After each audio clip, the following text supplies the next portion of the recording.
तो dear students, फिर से स्वागत है आपका हमारे चैनल अभी कॉमर्स क्लासेस में।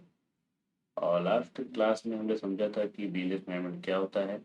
और आज की क्लास में हम लेक्चर को आगे बढ़ा रहे हैं और आज की क्लास में हम समझेंगे कि जो 5M है मैनेजमेंट के, जो आपके बुक में नेक्स्ट दिया हुआ है, वो क्या होता है, उसका कॉन्सेप्ट क्या है। इसे आज की क्लास में हम कवर करने जा रहे हैं। तो चलिए चालू करते हैं।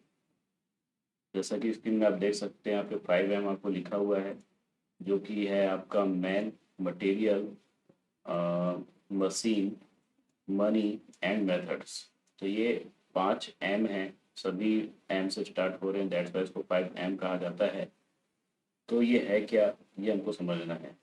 तो देखिए, एक प्रोड्यूसर जो होता है, एक जो उत्पादक होता है, जिसको हम इंग्लिश में प्रोड्यूसर या मैन्युफैक्चरर कहते हैं, हिंदी में क्या कहते हैं, उत्पादक कहते हैं। तो ये करता क्या है, ये उत्पादन के विभिन्न साधनों का उपयोग करता है, जिसको इंग्लिश में फैक्टर ऑफ प्रोडक्शन कहा जाता है। जैसे कि लैंड, लेबर,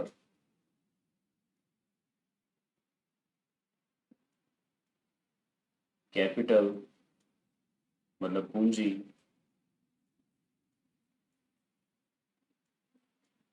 एंटरप्रेन्योरशिप, इसको हम शॉर्ट में ई शिप कहेंगे,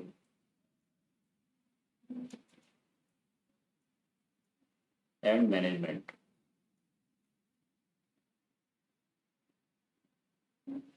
तो ये जो हमने लिखा है अभी, लैंड मतलब जमीन, लेबर मतलब कर्मचारी, वर्कर्स, कैपिटल मतलब जो शुरू में पूंजी लगाई जाती है किसी भी काम को चालू करने के लिए, एंटरप्रेन्योरशिप मतलब जो साहसी होता है, जो साहस दिखाता है काम को करने का, और एक होता है मैनेजमेंट, मीन्स प्रबंध। तो ये सब मिलकर क्या होता है, आपका प्रोडक्शन का काम प्रोड्यूसर इसे करता है। जमीन चाहिए उसे, लेबर चाहिए उसे, कैपिटल चाहिए, है ना, उसे उसको साहस दिखाना है, रिस्क लेना है। और साथ ही साथ सबसे इम्पोर्टेंट जो फैक्टर होता है वो होता है मैनेजमेंट, मीन्स आपका जो प्रबंध, जिसके बारे में हमने एक प्रीवियस लेक्चर में बात किया था कि प्रबंध किस तरीके से काम कर रहा है, मैनेजमेंट डिपार्टमेंट किस तरीके से काम कर रहा है, कितने बेस्ट तरीके से काम कर रहा है, उसका रोल सबसे ज़्यादा इम्पोर्टेंट होता है। तो ये सब मिलकर इसको हम एक शब्द में क्या कहते हैं, उत्पादन के साधन, फैक्टर ऑफ प्रोडक्शन। ठीक है। तो ये मेन फैक्टर ऑफ प्रोडक्शन होते हैं। इसके साथ साथ कुछ अदर फैक्टर ऑफ प्रोडक्शन होते हैं, जिनको हम कहते हैं man, material, machine, money and method. तो ये 5M भी एक प्रकार से क्या कहलाते हैं, फैक्टर ऑफ प्रोडक्शन, FOP, उत्पादन के साधन।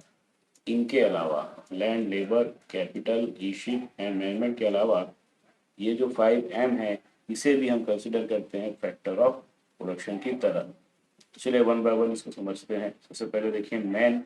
तो यहाँ पे मैन से मतलब ये है कि मैन पावर, जो आपके डिपार्टमेंट में, मतलब आपके जो पर्टिकुलर फैक्ट्री में क्या करते हैं, काम करते हैं, तो वो वर्कर्स जो अ, जो प्रोडक्शन के काम को क्या दे रहे हैं, अंजाम दे रहे हैं, या किसी अन्य काम को जिससे आपका रिलेटेड है ऑर्गेनाइजेशन, तो ह्यूमन फोर्स जो काम को कर रहे हैं उसको हम बोलते हैं मैन। ठीक है। इसमें मैन से रिलेटेड मीन्स वर्कर्स का रिक्रूटमेंट है, उसका प्रमोशन है, उसकी ट्रेनिंग है ना, ये सब एक्टिविटीज इसके अंदर आ जाती है। दूसरा जो एम है वो है मटेरियल। मटेरियल का क्या मतलब होता है कि मटेरियल में दो तीन चीजें आ जाती है। एक होता है रॉ मटेरियल। रॉ मटेरियल मतलब क्या, कच्चा माल। कच्चा माल मतलब अगर आप सपोज गन्ने से शक्कर बना रहे हो, तो गन्ना क्या है, आपका एक रॉ मटेरियल है ना।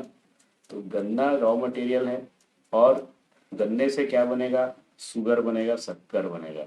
तो शक्कर आपका क्या कहलाएगा, फिनिश्ड गुड, मतलब जो बनके तैयार हुआ, उसको अंतिम माल कहा जाता है।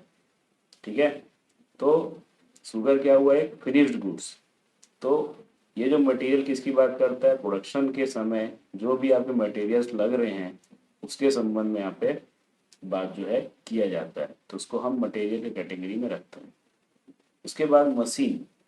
मशीन मतलब क्या, ये एक इक्विपमेंट होता है जो प्रोडक्शन के प्रोसेस को आगे बढ़ाता है। बिना मशीन के उत्पादन हो सकता है क्या, नहीं हो सकता। तो आपको मशीन चाहिए, बड़ी बड़ी मशीनें लगती हैं बड़ी बड़ी फैक्ट्रीज में छोटी मशीनें लगती है, छोटी फैक्ट्रीज में, जिसके मदद से उत्पादन की प्रक्रिया को आगे बढ़ाया जाता है। मनी मनी एक की फैक्टर है, इम्पोर्टेंट फैक्टर है। बिना मनी के आप किसी भी वर्क को कंप्लीट नहीं कर सकते। एक ऑर्गेनाइजेशन में पैसे की रिक्वायरमेंट हमेशा रहती है। तो ये पैसे आप कहाँ से लेके आओगे? आप लोन लोगे या आप अपने प्रॉफिट में से पैसे बचा के रखोगे और उसको आगे इन्वेस्ट करोगे, उसी का उपयोग आगे के उत्पादन के कार्यों में करोगे, है ना। मीन्स ये बहुत से डिसीजन यहाँ पे लेने होते हैं कि आपको लोन लेना है और ऋण लेना है कहीं से, या अपने प्रॉफिट को बढ़ा के उस प्रॉफिट का कुछ भाग जो है क्या करना है, अपने को वापस से बिजनेस में लगा के बिजनेस को आगे बढ़ाना है। तो इसके लिए यहाँ पे पूरे डिसीजन जो है वो लिए जाते हैं मनी फैक्टर के अंतर्गत, ठीक है। और लास्ट जो आपका है मेथड, मेथड एक की फैक्टर है, इंपॉर्टेंट फैक्टर है। यहाँ पे हम ये बात करते हैं कि भाई किस मेथड से आप क्या काम करोगे, क्या एक अच्छा मेथड होगा काम करने का, ठीक है, जिससे कि आप क्या कर सको, एक पर्टिकुलर नियम को फॉलो करके, एक मेथड को फॉलो करके आप बेस्ट काम, अच्छे से जो अपने काम को बेस्ट तरीके से क्या कर सको, अंजाम दे सको, ठीक है। मीन्स एक प्रोसीजर को आपको फॉलो करना है और उस प्रोसीजर के बेस पे आपको क्या करना है, काम करना है, ठीक है। ये मेथड के अंतर्गत ये फैक्टर में एक्टिविटी आ जाती है। तो इन शॉर्ट अगर हम कहें तो मैन क्या है, मैन पावर, जो वर्कर्स काम करते हैं वो फैक्टर मैन में आ जाते हैं। मटेरियल मतलब आपको जो भी सामान प्रोडक्शन के लगना है, चाहे वो रॉ मटेरियल है, चाहे प्रोडक्शन के समय भी और कुछ अदर मटेरियल भी लगते हैं, आपको उपयोग में करने पड़ते हैं उत्पादन के लिए, ठीक है। तो वही मटेरियल्स में आ जाएंगे, जिसको वर्क इन प्रोग्रेस मतलब कार्य चल रहा है उस समय लगने वाला मटेरियल भी आप कह सकते हैं।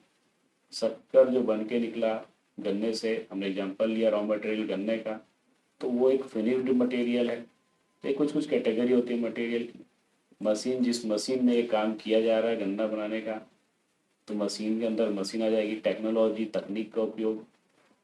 मनी मतलब पैसे से रिलेटेड, आप कहाँ से पैसे लेके आओगे, कहाँ से आपको सस्ते में कम ब्याज दर में लोन मिल सकता है, या आप अपने फंड से, अपने प्रॉफिट में से प्रॉफिट का उपयोग करेंगे आगे के उत्पादन के लिए। और मैथड मीन्स कौन से नियम, क्या प्रोसीजर आप फॉलो करोगे अपने ऑर्गेनाइजेशन में, अपने प्रोडक्शन यूनिट में, आप किस प्रोसेस को फॉलो करोगे। बहुत से मेथड है,